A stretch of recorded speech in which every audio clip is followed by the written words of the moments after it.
Il était vrai que beaucoup portaient leurs propres secrets, mais le père Morel ne laissa pas cette faille durer. Le mensonge et l'espoir ne sont pas la même chose. L'un renforce, l'autre détruit. Et le vôtre a détruit plus que n'importe quelle tragédie naturelle ne pourrait le faire. Il n'y eut pas de jugement formel. La décision fut prise là, dans le feu de l'indignation collective. Jean-Baptiste fut chassé du village cette nuit-là, sous l'escorte d'Étienne et de 2 autres hommes. Ils le conduisirent jusque la route principale et le laissèrent seul avec seulement les vêtements qu'il portait. Élise resta, mais pas de son plein gré. La communauté, bien que divisée, permit qu'elle reste sous la garde de Madame Lefebvre, loin de l'influence de son père. Certains la regardaient avec compassion, d'autres avec peur, comme si le souvenir de ces millions avait encore du poids. Dans les mois qui suivirent, Saint-Valère changea.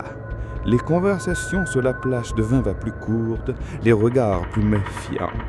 Les familles qui se réservaient autrefois le dimanche commencèrent à éviter des rassemblements. C'était comme si un brouillard invisible, de honte et de méfiance, s'était installé sur les maisons. L'abbé Morel continua de se livrer des mèches, mais ne parla plus jamais publiquement de cette nuit-là. Le carnet ainsi que le foulard furent enfermés dans le coffre de la sacristie comme une relique maudite. Élise, quant à elle, était rarement vue. Certains disaient qu'elle passait ses journées à lire dans la petite librairie du village. D'autres affirmaient qu'elle restait regarder la mer, comme si elle espérait que les vagues emportaient tous les souvenirs. Des années plus tard, les voyageurs de passage à Saint-Valais entendaient l'histoire chuchotée dans la taverne. Mais comme toute légende, les détails variaient. Certains disaient que Jean-Baptiste avait été élu Monsieur Notonville, répétant l'arnaque. D'autres qu'Élise y était devenue une femme recluse vivant de charité. La vérité, cependant, ne restait ravée que dans la mémoire de ceux qui étaient présents cette nuit-là dans l'église, et Bourgoul, peu importe le temps qui passait, il n'oublierait jamais le son de la voix de l'abbé Morel, disant « Les bénédictions ne naissent pas de mensonges ». L'abbé Morel leva la main pour demander le silence, mais le bruit ne cessa pas. Il fallut qu'Étienne Roche, avec sa stature imposante, se place devant la porte principale et la ferme, comme on ferme une cage. « Personne ne sortira tant que nous n'aurons pas tout entendu, dit-il en fixant Jean-Baptiste. Les bougies projetaient des ombres gigantesques sur les murs. À chaque mouvement, la lumière semblait révéler plus d'imperfections sur les visages, plus de rides d'inquiétude, plus de traces de larmes. C'était comme si l'Église elle-même était en train de témoigner et de juger. Le prêtre demanda alors au bibliothécaire, Monsieur Duret, de lire quelques passages de carnet. L'homme l'ouvrit à la première page et, d'une voix tremblante, commença. Famille Gervais, fils mort noyé dans le port. La mère garde son manteau dans un coffre en bois, sous le lit. Le père boit la nuit pour oublier. Un soupir collectif parcourut la pièce. Il était impossible de nier. Ces informations n'étaient pas seulement générales, mais intimes, privées. Il tourna la page. Madame Lefebvre, Marie mort de la fièvre, garde une médaille de Saint-Joseph dans la poche de son tablier. A peur de dormir seule, laisse une bougie allumée toute la nuit. Madame Lefebvre porta la main à sa bouche, les yeux écarquillés. C'était comme si elle était nue devant tout le monde. Page après page, la vérité devenue impossible à ignorer. Élise observait, écoutait, mémorisait et notait tout. Et Jean-Baptiste utilisait chaque détail comme munition émotionnelle pour construire des séances surnaturelles parfaites. Pendant que la lecture avançait, Élise se mit à pleurer de manière convulsive. Ce n'était plus l'actrice entraînée par son père. C'était une adolescente brisée, avec les épaules tremblantes et le visage caché dans ses mains. Je n'ai jamais voulu tromper personne. Je voulais juste qu'il soit fier de moi. Sangota-t-elle. Jean-Baptiste tenta de lui toucher le bras, mais se retira, le regard plein de chagrin. « Tu m'as utilisé, dit-elle d'une voix étranglée, mais ferme. Tu m'as fait de moi un monstre. » Ces mots frappèrent la congrégation comme une lame. Il n'y avait pas que des victimes d'une arnaque. Il y avait aussi la victime silencieuse qui portait le fardin de la tromperie depuis son enfance. Se voyant acculé, Jean-Baptiste recourut à l'arme la plus dangereuse, le discours enflammé. « Vous me traitez de menteur, hypocrite. Vous avez tous menti à vous-même. Vous avez fait semblant de ne pas voir un péché. Vous avez inventé des histoires pour survivre. Moi, je vous ai juste donné quelque chose à quoi croire. Et maintenant, vous me lapidez pour ça ?» Pendant un instant, le silence se répandit. Avec précaution, l'abbé Morel ouvrit la boîte et en sortit un petit carnet à couverture de cuir ainsi qu'un morceau de tissu bleu délavé. Le murmure grandit parmi les présents. « Ce carnet, dit le prêtre, contient des notes précises sur chaque famille de ce village. Date de décès, habitudes, histoires intimes. Tout écrit de la main d'une jeune fille. » Il souleva le tissu, et ce foulard imprégné de sel et d'huile, et l'astuce pour donner l'impression de l'odeur de la mer pendant les séances. Il a été trouvé caché sous l'autel, exactement là où M. Dupré l'avait placé avant ce soir. Le choc fut immédiat. Certains crièrent, d'autres reculèrent simplement sur leurs bancs comme s'ils voulaient prendre la distance physique avec la révélation. Jusqu'alors, Élise était restée silencieuse, le visage immobile comme un masque. Mais en voyant le carnet exposé, ses yeux se remplirent de larmes. Ce n'étaient pas des larmes spectaculaires, mais des larmes de peur et d'épuisement.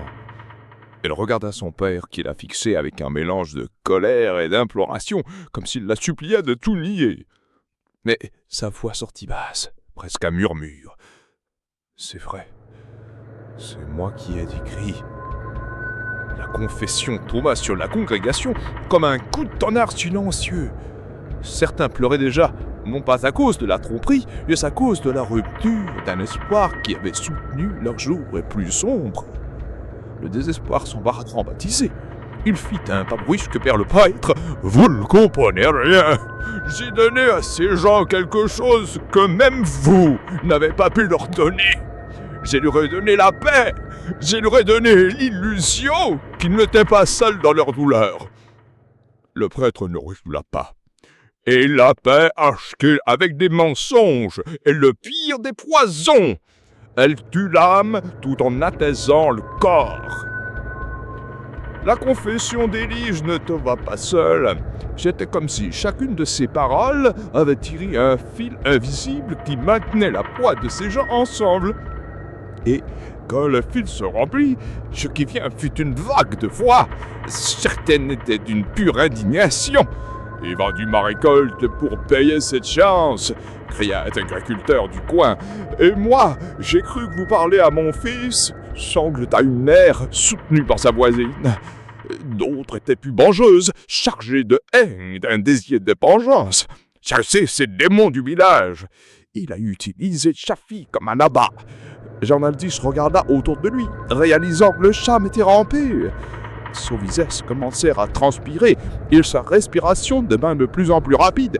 C'était comme un acteur qui est élisé au milieu de la pièce, que le public ne regardait plus l'histoire, mais l'homme derrière le masque. L'abbé Morel fit un pas en avant. Sa soutane noire traînait sur le sol de bois, et chaque bruit de ses bottes résonnait comme un coup de marteau sur la tension de la pièce.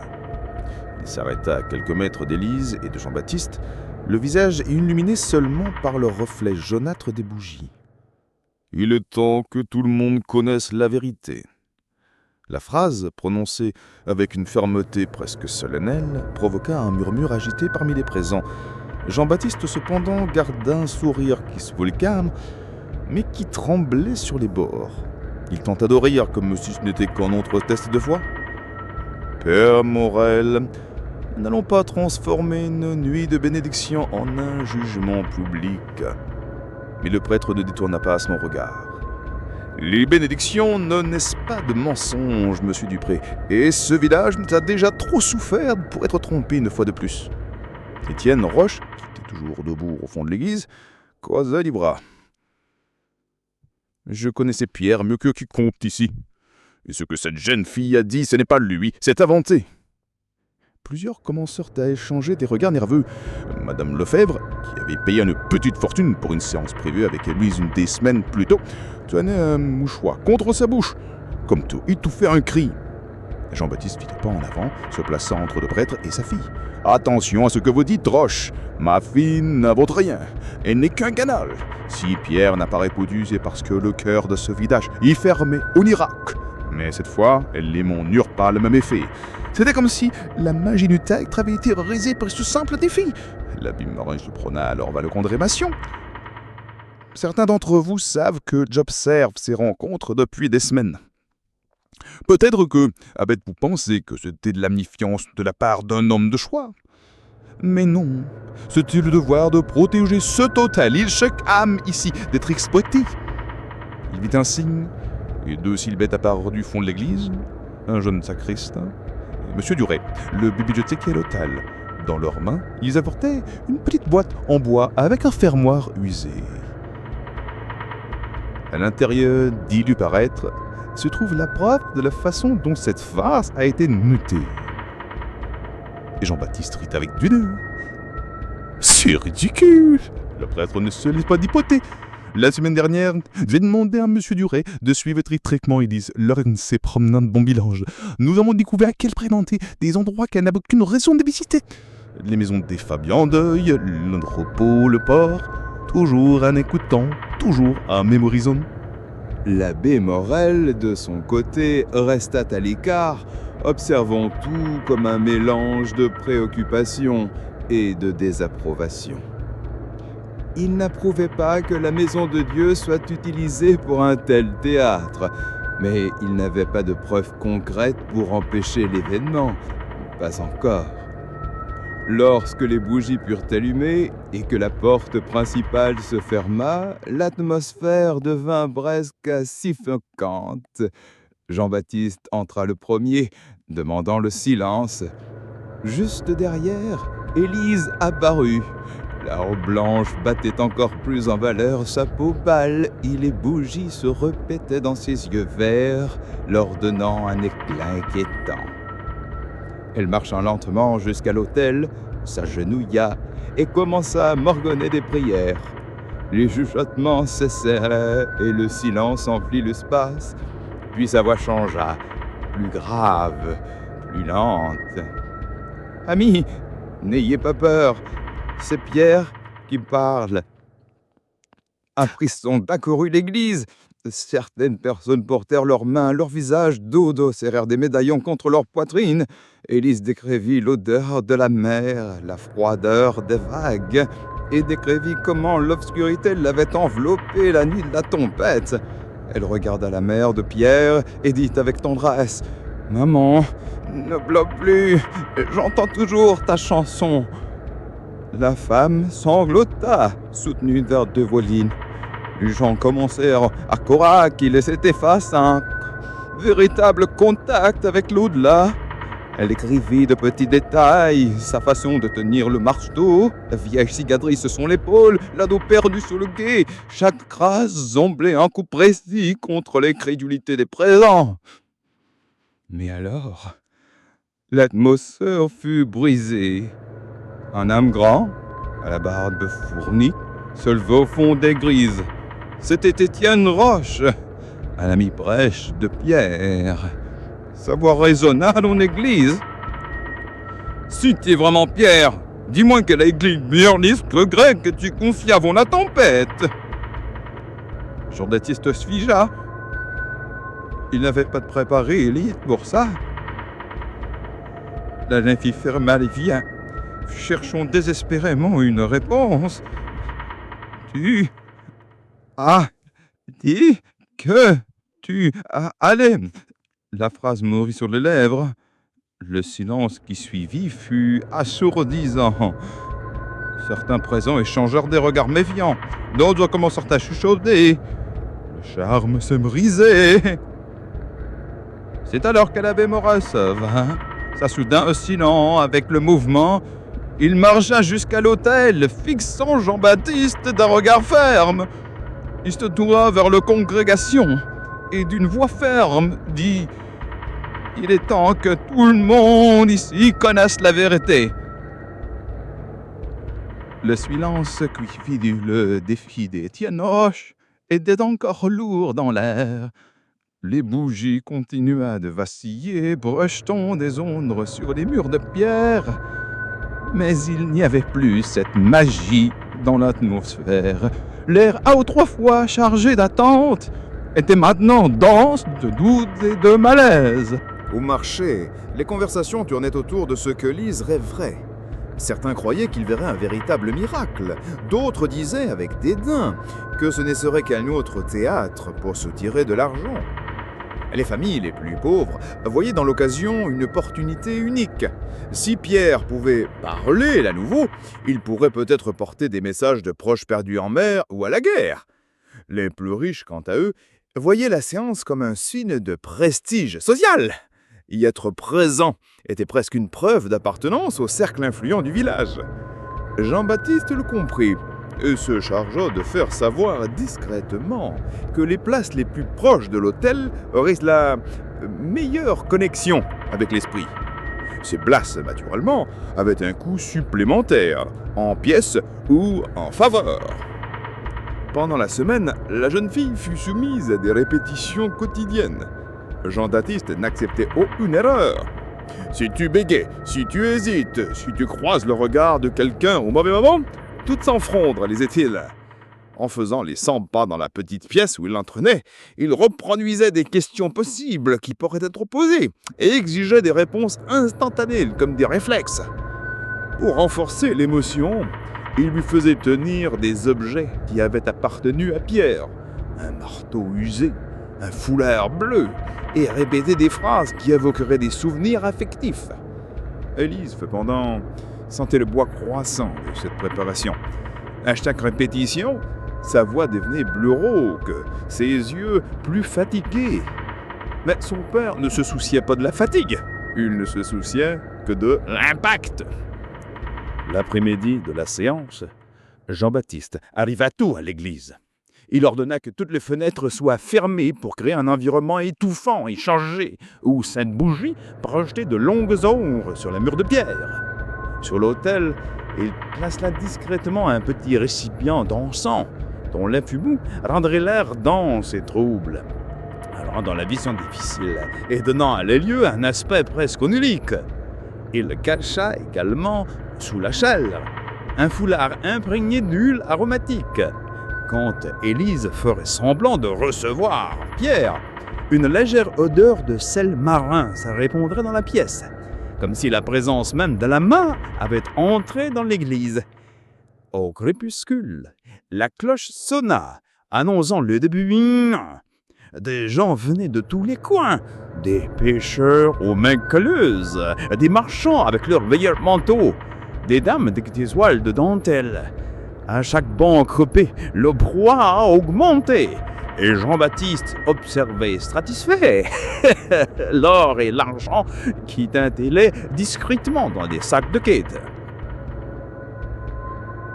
Il planifiait une séance publique à l'église de Saint-Valère, ouverte à tous, où Élise entrerait en contact direct avec une âme que tout le monde dans le village connaissait.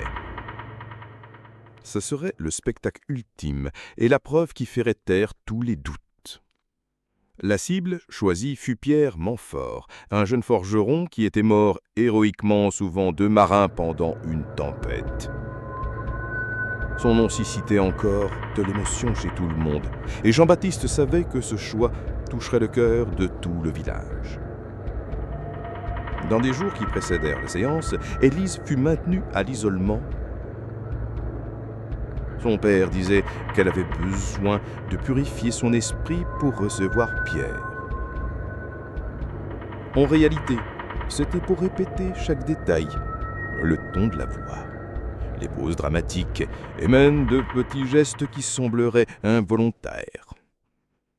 Jean-Baptiste rendit discrètement visite aux personnes qui avaient été proches de Pierre, leur soutirant des détails intimes sous couvert de conversations innocentes, une amulette qu'il portait dans sa poche, la dernière chanson qu'il avait sifflée, sa façon particulière de tenir son marteau. Tous avaient utilisé. Lorsque la cloche de l'église sonne la 8h, les diables étaient bons et hommes et femmes sont assis sur les pans sortant debout, tous les visages éclairés par la lumière vacillante des bougies.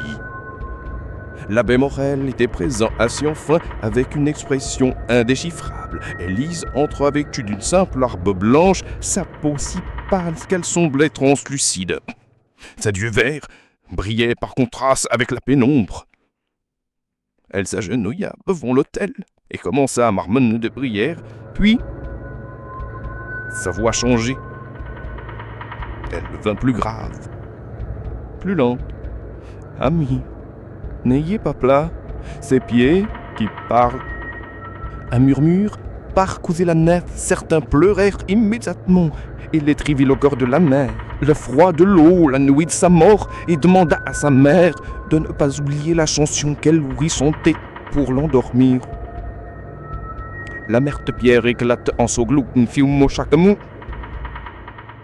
Dès alors, quelque chose se produisit. Un homme au fond de l'église se leva. C'était Étienne Roth, marin et ancien ami de Pierre.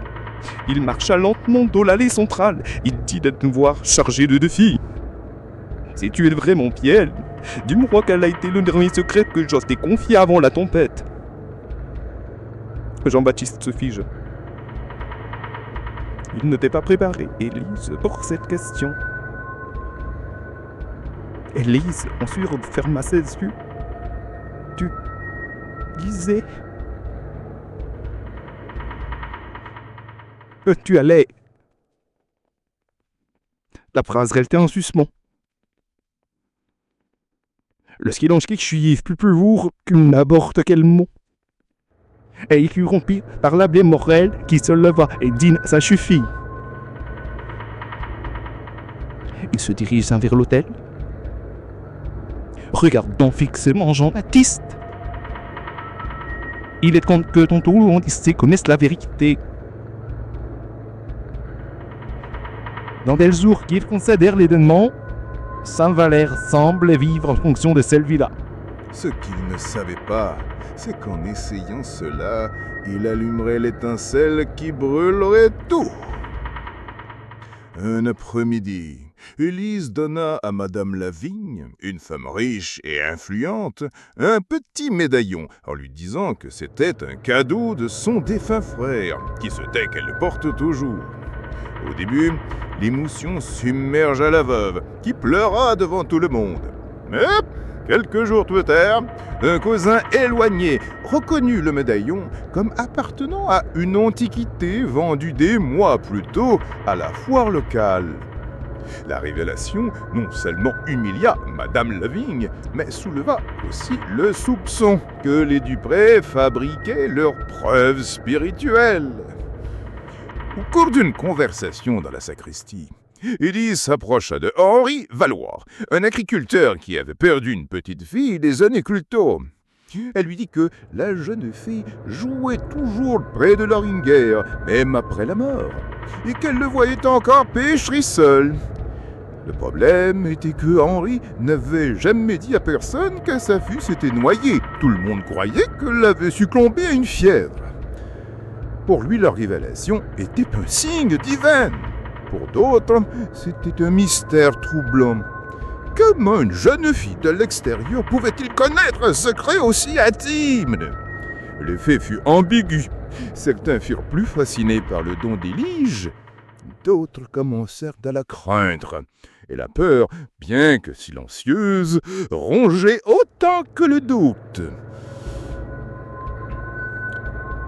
La semaine suivante, lorsque Jean-Baptiste se rendit au marché, il remarqua quelque chose qu'il ne pouvait ignorer.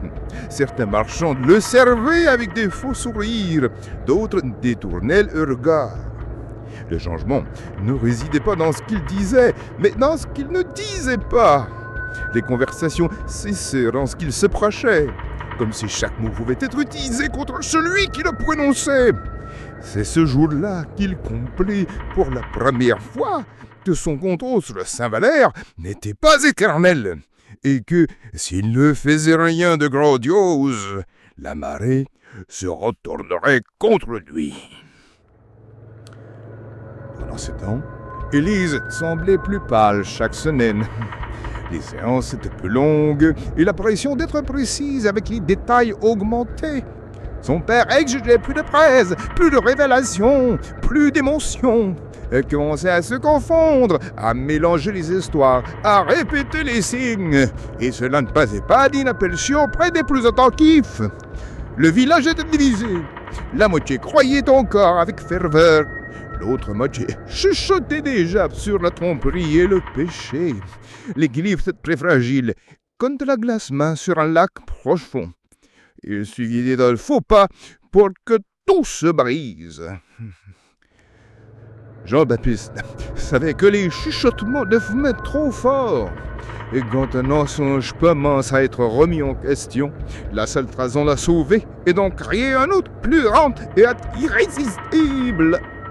Le début du printemps apporta un air différent à Saint-Valère. La neige fondait lentement, révélant des rues boiteuses et des jardins oubliés. Mais avec le dégel vinrent aussi des murmures, petits, presque imperceptibles, mais constants, comme de l'eau s'infiltrant dans un vieux mur. L'influence des Dupré était encore forte, mais elle n'était plus absolue. Et cela était dû, en grande partie, à 3 événements qui, seuls, n'auraient peut-être pas eu de poids, mais, ensemble, ils formèrent une menace réelle. Madame Fournier, une veuve connue pour sa mémoire aiguisée, demanda une séance privée à Élise. Après un moment d'apparente transe, la jeune fille dit « Votre mari vous demande de visiter le pré où vous vous êtes rencontrés avant que le vieil arbre ne tombe. » Madame Fournier sourit légèrement. « Il n'y avait pas d'arbre dans ce pré et nous nous sommes rencontrés sur le quai, pas dans les champs. » C'était la première fois que quelqu'un corrigeait Élise publiquement. Et bien que la conversation se soit terminée sur un ton cordial, 2 voisins avaient entendu et en avaient parlé. En quelques jours, l'histoire circulait déjà dans les couloirs de l'église. Pendant une messe, un petit salle de pièces d'argent, donné pour les œuvres de charité, disparut mystérieusement. Certains accusaient des voleurs de l'extérieur, mais d'autres, en chuchotant, insinuèrent que Jean-Baptiste aurait pu récupérer la donation pour une autre fin. L'accusation ne fut pas prouvée, mais elle suffit à créer des fissures dans la confiance qu'il avait cultivée. Le vieux marin remonte, cette fois en amenant son fils, un jeune homme au regard mécriant.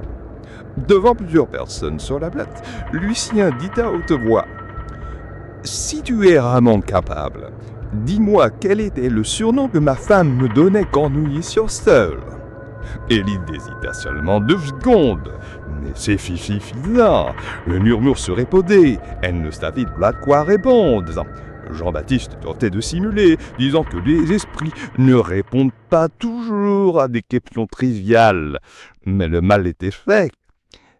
Ces petits incidents cumulés commençaient à changer l'atmosphère du Vénerne. Là où il y avait un silence respectueux, il y avait maintenant des regards qui évaluaient. Là où il y avait de généreuses donations, il y avait maintenant des questions sur où allait l'argent. L'abbé Morel remarqua le changement et commença à agir de manière plus active. Ses sermons commencèrent à citer des passages bibliques sur repris et l'idolâtrie. Il ne citait plus le nom, mais tout le monde savait à qui il a référé. Jean-Baptiste, de son côté, sentait le contrôle du château. Et au fond de lui, il savait qu'il y avait une salut, un événement grandiose, quelque chose d'aussi impressionnant qui ferait que tout le monde oublierait les doutes et se courrait à nouveau devant sa fille. Contrôler non seulement les cœurs et les souvenirs, mais aussi les décisions les plus importantes de la communauté. Par une nuit silencieuse, avec la cheminée crépitant doucement, Jean-Baptiste réunit ses enfants autour de la table en bois. L'odeur de la soupe à l'oignon emplissait l'air, mais l'atmosphère était tendue. Jusqu'à présent, nous avons récolté la confiance. Mais la confiance ne remplit pas les poches et ne garantit pas la protection. Il est temps d'offrir plus et de demander plus en échange. Élise gardait le regard baissé, mais écoutait chaque mot. Elle savait que pour son père, offrir plus signifiait intensifier les révélations, faire croire aux gens que, sans elle, ils perdraient le contact avec leur mort. Pierre Lenoir était un jeune pêcheur dont la femme était décédée en couche quelques mois plus tôt. La douleur l'avait transformé en une ombre de lui-même, et tout le monde savait qu'il mangeait et dormait à peine. Jean-Baptiste voyait en lui la cible parfaite pour un nouveau type de miracle. Pas seulement des messages, mais des instructions détaillées qui façonneraient le comportement des victimes. À la messe du dimanche, Élise s'approcha de lui et dit d'une voix tremblante : « Elle veut que vous n'alliez pas en mer cette semaine et que vous vendiez votre part du bateau à Monsieur Valois. Elle dit que ça va vous sauver. » Lenoir, abasourdi, suivit le conseil le lendemain. L'affaire bénéficia à Valois et, par ricochet, à Jean-Baptiste, qui avait déjà négocié une faveur future avec le propriétaire terrien. Chaque message était désormais accompagné de petites conditions, des dons à l'église qui passaient discrètement entre les mains des Dupris, des échanges de marchandises, des changements de vote dans les décisions du village. Et plus les gens obéissaient, plus ils étaient convaincus que les esprits les récompensèrent avec de la chance. Un exemple fut celui de Madame Arnoux, qui, après avoir suivi un conseil d'Élise, récupéra une vieille dette qu'elle croyait perdue. Pour tous, c'était la preuve que le don de la jeune fille était réel. Pour Jean-Baptiste, ce n'était que le résultat d'une information soigneusement plantée. Mais il y avait des signes que tout le monde n'était pas convaincu. L'abbé Morel, de plus en plus inquiet, observait en silence. Il connaissait la foi de son troupeau, mais il savait aussi à quel point le désespoir pouvait les aveugler. Et au fond de lui, il commençait à se douter que ce qui se passait là n'avait pas une origine divine. Pourtant, il ne disait rien. Peut-être par peur de devenir une cible, ou peut-être parce que même sans y croire, une partie de lui voulait que ce soit vrai. Marguerite était une jeune couturière, orpheline depuis l'enfance, qui avait récemment perdu la seule dent qui lui restait. Madame Arnaud, votre sœur Yvette dit que vous ne devriez pas vendre le collier de perles. Il n'apportera pas l'argent dû vous espérer, mais il apportera la discorde. La femme faillit laisser tomber son panier. Le collier était gardé au fond du coffre et personne, pas même le prêtre, ne savait qu'elle avait décidé de le vendre pour régler les dettes de la ferme. Le lendemain, elle se présenta à la porte de la maison des Dupré avec une tarte aux pommes et un paquet de tissus coûteux pour que la jeune fille n'ait pas froid en hiver. La dette fut renégociée et, étrangement, une partie de la récolte annuelle commença à être offerte à la famille Dupré en remerciement. Henri Marchal, propriétaire du seul moulin de la région, était respecté, mais aussi craint. Ses prix élevés et son tempérament explosif lui garantissaient peu d'amis. Un soir, après la messe, Élise s'approcha de lui à la sortie de l'église.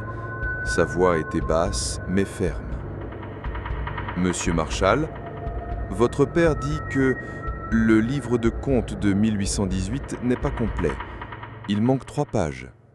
Et vous savez où elles sont. » Marchal resta immobile. Personne, pas même sa femme, ne savait qu'il avait arraché ces pages pour cacher un détournement de fonds commis au début de sa carrière. Le regard froid de la jeune fille l'accompagna jusqu'à ce qu'il détourne les yeux et s'en aille sans dire un mot. 2 jours plus tard, une cargaison de farine, payée par Marchal, fut livrée à la porte des Dupré. Aucune explication ne fut donnée. Mais, à partir de ce moment, il ne discuta plus, ni n'éleva la voix lorsque Jean-Baptiste venait négocier. Avec chaque cas, le pouvoir des Dupré grandissait comme des racines souterraines. Le village entier semblait enveloppé d'une toile invisible, où tous étaient liés à la jeune fille, par admiration, par peur ou par culpabilité. Sur les marchés, dans les couloirs de l'église et même dans les maisons les plus éloignées, le nom d'Élise était chuchoté avec révérence. Certains l'appelaient une sainte, d'autres, dans des conversations plus privées, utilisaient le mot de sorcière. Mais quelle que soit la croyance, personne n'osait l'affronter. Jean-Baptiste observait tout avec le calme calculé d'un joueur expérimenté. Chaque secret révélé était une monnaie. Et, à Saint-Valère, la famille Dupré commençait déjà à accumuler une fortune invisible, faite non d'or, mais d'obéissance. L'hiver à Saint-Valère n'était pas seulement froid. Il était lent. Les jours courts et les longues nuits donnaient l'impression que le temps était suspendu, comme si le village était figé dans une photographie en niveau de gris. C'est dans ce décor que les Dupré décidèrent de passer à l'étape la plus risquée de leur plan. Et lorsque l'occasion se présentait, ils transmettaient ces détails à Élise, qui les transformait en messages de l'au-delà avec une précision qui frôlait l'impossible. La première victime, soigneusement choisie, fut Monsieur Valois, propriétaire d'une grande partie des terrains côtiers. Un homme hautain, qui ne croyait en rien d'autre qu'en son propre travail et qui méprisait toute conversation sur les esprits. Un mercredi matin, Valois croisa Élise dans la ruelle étroite derrière le marché. La jeune fille s'arrêta, le regarda dans les yeux et dit « Vous devriez vérifier le coffre en bois dans le grenier. Ce que vous cherchez est là, avec le foulard bleu que votre mère vous a donné. » Valois s'arrêta net. Le foulard bleu était gardé comme une relique de famille et le coffre était fermé à clé depuis des années. En l'ouvrant cette nuit-là, il trouva non seulement le foulard, mais aussi une petite boîte contenant des documents de propriété, exactement ceux qu'il croyait avoir perdus dans un incendie il y a plus d'une décennie. Le lendemain, il fut vu devant la maison des Dupré, leur offrant du poisson frais et un sourire forcé. La nouvelle se répandit rapidement. Si même Valois, l'homme le plus sceptique du village, avait reconnu quelque chose d'extraordinaire chez Élise, c'était le signe qu'elle avait un vrai don. Et, plus important encore, peut-être pouvait-elle résoudre des problèmes que personne d'autre ne pouvait résoudre. Les visites à la maison des Dupré devinrent constantes. Des femmes avec des médailles et des portraits, des hommes avec des vieilles lettres et des souvenirs cachés. Tous voulaient entendre une phrase, un nom, un détail qui confirmerait que leur proche était toujours présent. Il ne fallut pas longtemps pour que Jean-Baptiste donne à sa fille l'instruction d'insérer de petites instructions dans les messages qu'elle délivrait. Rien d'explicite, juste des suggestions voilées, qui, avec le temps, bénéficieraient directement à la famille. Peu à peu, des accords furent conclus, des dettes furent pardonnées sur le Conseil des esprits, et même des litiges fonciers commencèrent à être résolus sur la base de ce que Élise disait avoir reçu de l'au-delà. Et ainsi, les Dupré cessèrent d'être de simples nouveaux arrivants pour devenir des figures centrales dans la vie de Saint-Valère. Madame Arnoux était connue pour deux choses, sa dévotion religieuse et son coffre bien gardé, où elle conservait une collection de bijoux hérités depuis des générations. C'était aussi la plus grande donatrice pour les œuvres de l'Église. Un après-midi pluvieux, alors qu'elle passait par la place avec un panier de pain, elle vit Élise assise sur un banc, abritée sous un parapluie usé. S'en approchant, la jeune fille leva lentement les yeux, comme si elle se réveillait d'une transe. Le visage de la femme se contracta et un sanglot s'échappa. La lettre était son secret. Écrite par une nuit de tempête, elle contenait des mots qu'elle n'avait jamais eu le courage de dire à haute voix. Le corps de son fils avait été retrouvé des jours après le naufrage, et dans la poche de sa chemise se trouvait cette lettre, pliée en 4. Même la police n'avait pas commenté ce détail. Les fidèles se regardèrent et les chuchotements se répondirent comme le vent parmi les bougies allumées. Certains souriaient, saillis d'un étrange espoir. D'autres gardèrent leur regard fixé au sol, comme s'ils craignaient d'être les prochains. Jean-Baptiste Dupré, jusqu'alors discrètement appuyé contre le mur du fond, s'avança. Il posa une main protectrice sur l'épaule de sa fille et parla d'un ton humble, presque embarrassé. « Excusez-la, elle ne contrôle pas quand ces messages arrivent. C'est peut-être juste un don que nous ne comprenons pas. » La phrase sonna comme un sou d'authenticité.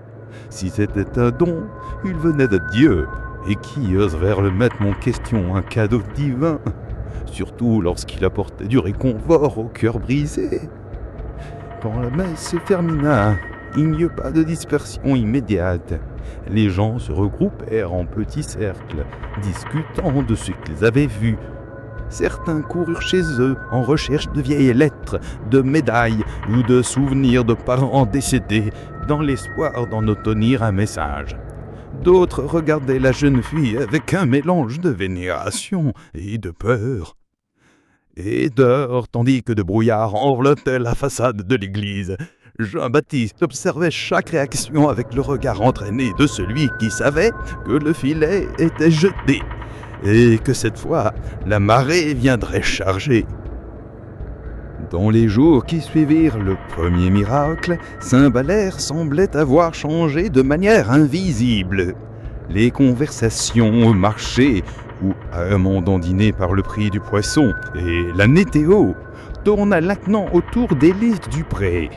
Chaque regard, chaque geste d'elle était observé avec une attention presque superstitieuse.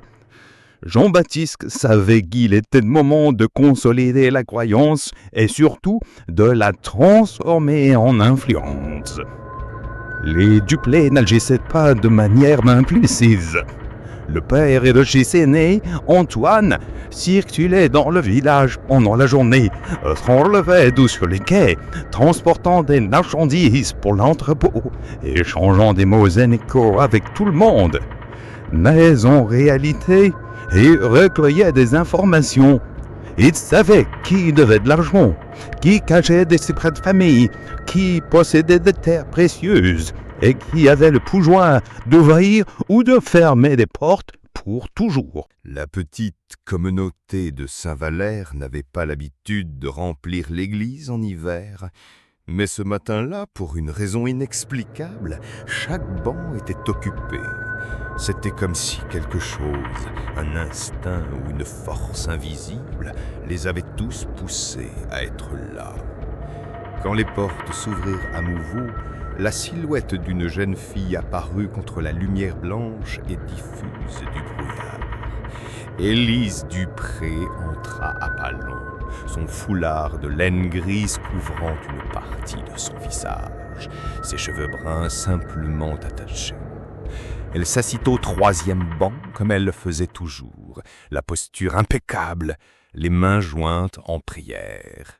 Rien en apparence n'indiquait que ce matin serait différent de tous les autres. L'abbé Morel, se préparant à commencer l'homélie, remarqua sa présence, mais ne s'y arrêta pas. Dans son fond intime, il nourrissait une affection presque paternelle pour cette jeune fille si dévote, toujours discrète et respectueuse. Il n'imaginait pas qu'en quelques minutes, son nom et son église seraient liés à quelque chose qu'il ne pourrait ni expliquer ni oublier. La messe se poursuivait, le bourmum des prières se mêlant au crépitement lointain du bois dans la petite cheminée de la sacristie. Mais après l'homélie, dans l'instant de recueillement et de silence, un bruit inattendu brisa le calme, le léger racallement de chaussures dans l'allée centrale. Tous les regards se tournèrent. Élise était debout, avançant lentement. Le son de ses pas résonnait comme si l'église entière était soudainement devenue plus grande. Elle s'arrêta devant Monsieur Lefebvre, un prêcheur enragé, dont la femme était décédée il y a quelques années. La voix de la jeune fille sonna bas, mais chargée d'une clarté qui ici s'est penchée beaucoup pour écouter. « Monsieur Lefebvre, votre femme vous demande de ne pas aller en mer demain. Elle dit que la corde de filet est usée, et si elle se casse, vous ne rentrerez pas à la maison. » Lefebvre écarquilla les yeux. Il était impossible que la jeune fille le sache. Quelques jours plus tôt seulement, seul dans son sous-sol, il avait remarqué que la corde principale de son filet était sur le point de se rompre. Il l'avait gardée pour lui, décidé à la réparer en secret pour ne pas inquiéter ses enfants. Un murmure parcourut les bancs. Certains firent le signe de la croix, d'autres froncèrent les sourcils, mais personne n'osait parler. Avant que l'abbé Morel ne puisse intervenir, Élise se tourna vers Madame Rochefort, assise de rang derrière. La veuve vêtue de noir de Téfempierre était connue pour sa posture hautaine et sa froideur. Madame Rochefort, votre fils Louis voulait que vous sachiez qu'il avait gardé cette lettre, celle que vous avez laissée dans le tiroir inférieur du bureau avant qu'il n'en parte. Il ne l'a jamais lue, mais il l'a gardée avec lui jusqu'au dernier jour.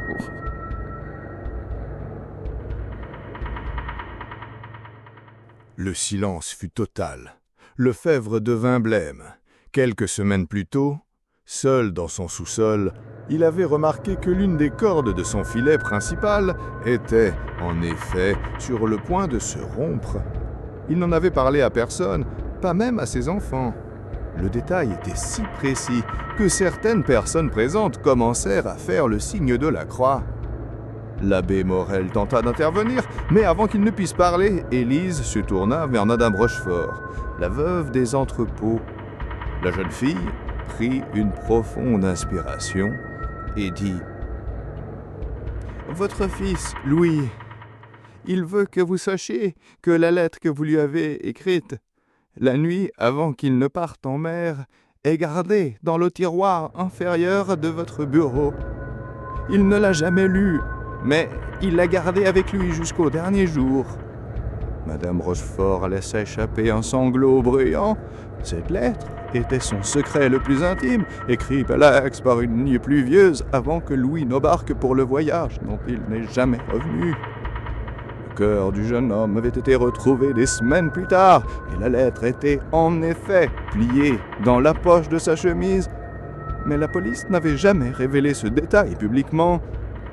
Un murmure parcourut l'église. Certains regardaient Élise avec révérence, d'autres avec peur.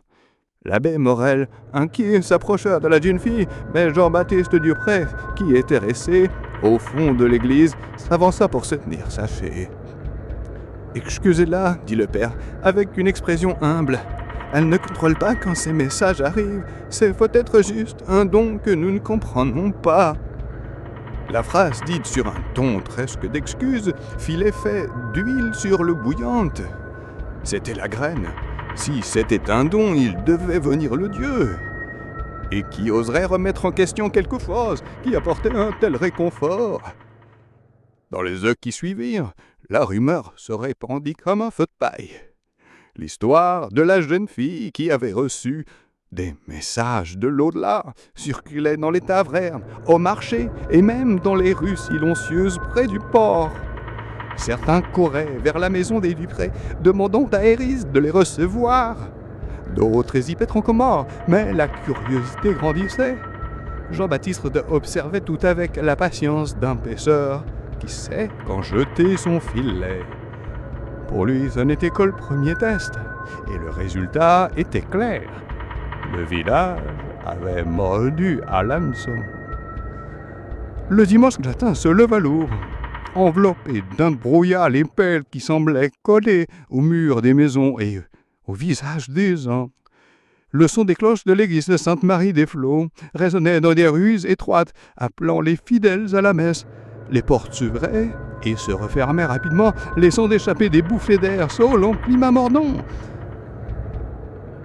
Pour le village, c'était des souvenirs intimes. Pour les Dupré, c'était des munitions. La méthode de la famille était toujours la même, affinée au fil des ans et dans plusieurs villes. D'abord, il s'infiltrait de manière invisible. Ensuite, il recueillait des informations, comme on plante des graines en silence.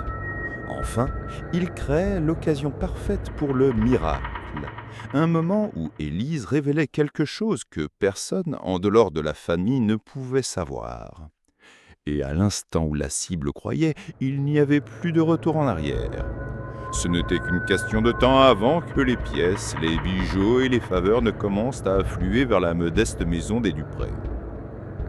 Au début, le contact se faisait avec les plus humbles, qui cherchaient un réconfort rapide pour d'anciennes douleurs.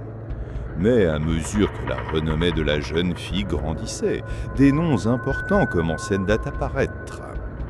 La veuve Madame Rochefort, propriétaire de 3 entrepôts sur le port, se présenta un matin à la porte de l'église, demandant à parler seule avec Élise. Le propriétaire des Salines, Monsieur Levasseur, demanda un entretien privé pour des affaires de famille. Chaque visite était un pas de plus dans le labyrinthe que les Dupré construisaient.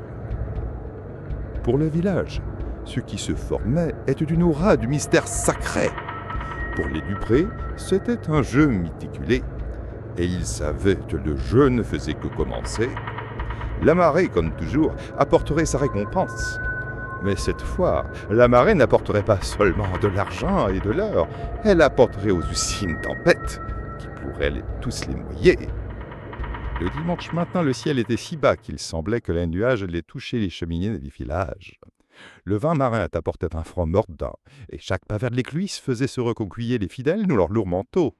Néanmoins, l'église de Sainte-Marie-des-Flots était bordée.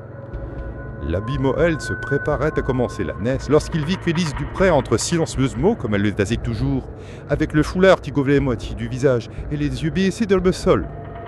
Elle prit sa place au 3e banc, les mains jointes en prière, sans s'échanger même mot avec personne. Mais ce matin-là, quelque chose allait changer, et pour toujours. La messe se déroulait maintenant, jusqu'à ce qu'au moment du silence après le Mali, Élise se leva. Ses mouvements étaient silents et contenus, que personne ne la laisse interrompre. La jeune fille marchait dans l'allée centrale, chaque pas résonnant sur le sol en pierre, jusqu'à s'arrêter devant Monsieur de Lèvres, un pêcheur âgé, connu pour sa dévotion. « Monsieur de Lèvres, dit-elle, d'une voix douce mais assez claire pour que tous l'entendent, votre femme vous demande de ne pas aller en mer demain. Elle dit qu'on la croix d'un gilet étoussé, et si elle se casse, vous ne reviendrez nous vivants. » Le fils aîné, Lucien, aux larges épaules et aux mains calleuses, gardait le regard baissé mais observait tout. Qui entrait et sortait des magasins, qui parlait aux portes des maisons, qui portait le poids du deuil dans ses yeux. Derrière eux, une femme d'âge mûr, Madeleine, portait un panier couvert d'un tissu, d'où s'échappait l'arôme du pain fait maison, une ressource parfaite pour se faire des amis. Et enfin venait Élise, la pièce la plus importante.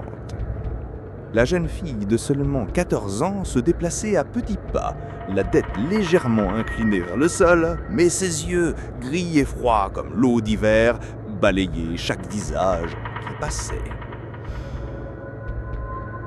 L'arrivée ne fut pas festive.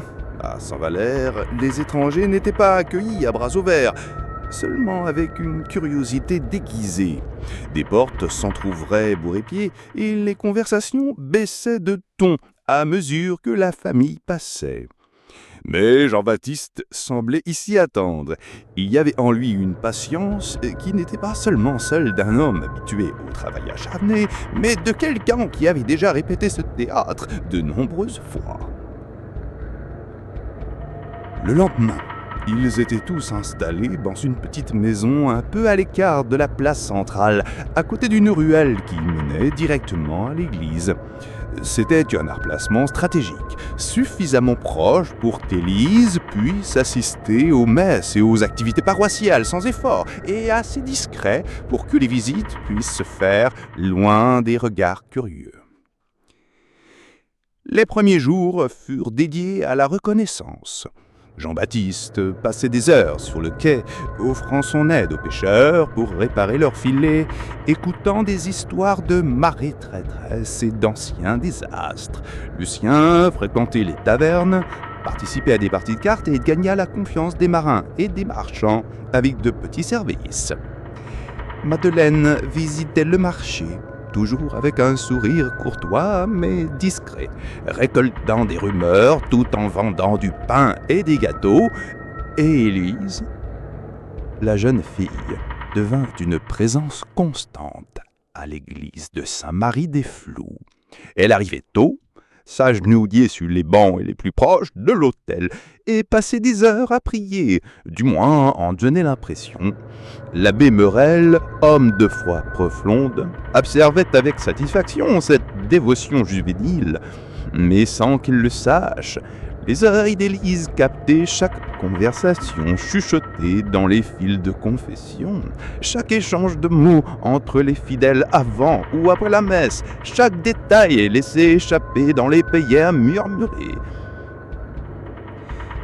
La mémoire de la jeune fille était presque surhumaine. Elle ne se limitait pas à retenir des informations, mais aussi à reconstruire des contextes. La façon dont une veuve décrivait l'odeur du parfum de son mari décédé, le léger bégaiement d'un marin qui avait péri en mer, le surnom qu'un père n'utilisait que lorsqu'il parlait à sa petite fille. Ces petites perles d'informations étaient soigneusement conservées. Elle était celle-là que la famille se ferait son entrée dans les vies plus proches des incapables de parler. Elles étaient surtout faites pour les servir des côtes des satanaires. L'impact était dévastateur. Contrairement à d'autres charlatans qui parlaient en termes vagues, Élise donnait des souvenirs trop précis pour être une coïncidence. Elle mentionnait par exemple la façon dont l'oncle Henri gardait toujours des pièces dans sa chaussure gauche, ou la dernière phrase que Marie-Claire avait murmurée avant de mourir dans un lit d'hôpital improvisé pendant une épidémie de choléra. Le village, d'abord sceptique, se rendit bientôt. L'abbé Morel, curé de Sainte-Marie-des-Flots, avait même envisagé que la jeune fille soit touchée par la grâce divine, choisie pour apporter du réconfort aux fidèles. Mais il y avait quelque chose qu'il ne remarquait pas. Les séances n'avaient jamais lieu en public. Les rencontres étaient discrètes, dans la pénombre de la sacristie ou dans la pièce du fond de la maison louée par les Dupré. Et invariablement, à la fin de chaque message, Jean-Baptiste mentionnait d'une voix basse et grave que certaines offrandes, des pièces d'argent, des bougies rares ou de petits bijoux, aideraient à maintenir le canal ouvert entre les vivants et les morts. Au début, Seuls les plus pauvres cherchaient Élise, poussés par un deuil insupportable. Mais bientôt les noms les plus importants du village furent attirés par la promesse d'entendre, une dernière fois, ceux qu'ils aimaient. Le propriétaire des salines, la veuve du magistrat, le marchand qui contrôlait le port, tous, un par un, devinrent des proies du réseau de tromperie. Les Dupré savaient exactement ce qu'ils faisaient. Pour eux, la douleur n'était pas une faiblesse à déplorer, c'était une clé pour ouvrir des portes qui autrement resteraient fermées. Et tandis que le village croyait recevoir des bénédictions, la famille plantait déjà les graines d'une tragédie qui, une fois mise en lumière, n'épargnerait personne. L'hiver 1849 arriva à Saint-Valère comme une plaie ouverte. Le vent venant de la Manche traversait les rues étroites et pavées, faisant gémir les planches des maisons et arrachant des cheminées une fumée épaisse et amère. Ce petit village portuaire, avec un peu plus de 300 âmes, vivait coincé entre la mer implacable et les collines couvertes de pins tordus. Là-bas, les saisons n'apportaient pas seulement des changements climatiques, mais transformaient aussi l'humeur des gens. L'hiver, surtout, était un temps de recueillement et de solitude. C'est dans ce décor que les Dupré sont arrivés. 4 silhouettes recroquevillées sous des couches de laine et de lin, poussant une brouette avec quelques meubles usés et un coffre noirci. Le père, Jean-Baptiste, portait sur son visage le calme de celui qui sait que le monde sous-estime les doux. Pendant le rude hiver de 1849, dans les ruelles étroites et sombres de Saint-Valère, un village côtier du nord de la France où le vent marin semblait porter d'anciens secrets, une histoire que l'Église elle-même a tenté d'enterrer a vu le jour. C'était l'histoire d'Élise Dupré, une fille de 14 ans, au visage pâle comme l'ivoire et aux yeux gris, qui semblait voir au-delà de la chair et du temps. Pendant 3 mois que le village n'oublierait jamais, des dizaines de familles firent la queue devant la modeste église de Saint-Marie-des-Flots, portant des médailles d'argent, des lettres jaunies et des larmes aux yeux. Tous voulaient la même chose, que la jeune fille leur apporte des messages des morts. Ce qu'aucun d'entre eux ne savait, c'est que le don extraordinaire d'Élise ne venait pas de Dieu, mais de quelque chose de bien plus sombre. La famille Dupré avait perfectionné une escroquerie aussi ingénieuse que cruelle. Un jeu de manipulation émotionnelle qui ne laissait pas seulement des blessures financières, mais déchirait la foi et la santé mentale des victimes. Le patriarche, Jean-Baptiste Dupré, avait une présence calme, presque austère. Il était facile de croire, il n'était qu'un travailleur du port, récemment arrivé avec sa famille pour tenter une nouvelle vie. Mais derrière cette humble posture se cachaient des années à pratiquer, à exploiter les points plus fragiles du cœur humain. À ses côtés, le fils aîné, Lucien, aidait la famille à s'infiltrer dans les routines du village. Il travaillait quelques heures à décharger les bateaux, fréquentait les tavernes et surtout écoutait. Il écoutait chaque dispute, chaque rumeur mentionnée entre des gorgées de vin bonjour. Lise, de son côté, était la pièce maîtresse. Toujours vêtue de vêtements simples et d'un foulard dans les cheveux, elle passait ses matinées à l'église, le visage éclairé par des bougies. Feignant de briller dans des airs. Aux yeux de la communauté, elle était l'image même de la dévotion silencieuse.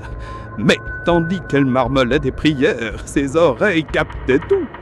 Les noms d'êtres chéris, les dates de décès, des détails d'objets personnels. La mémoire de la jeune fille était prodigieuse.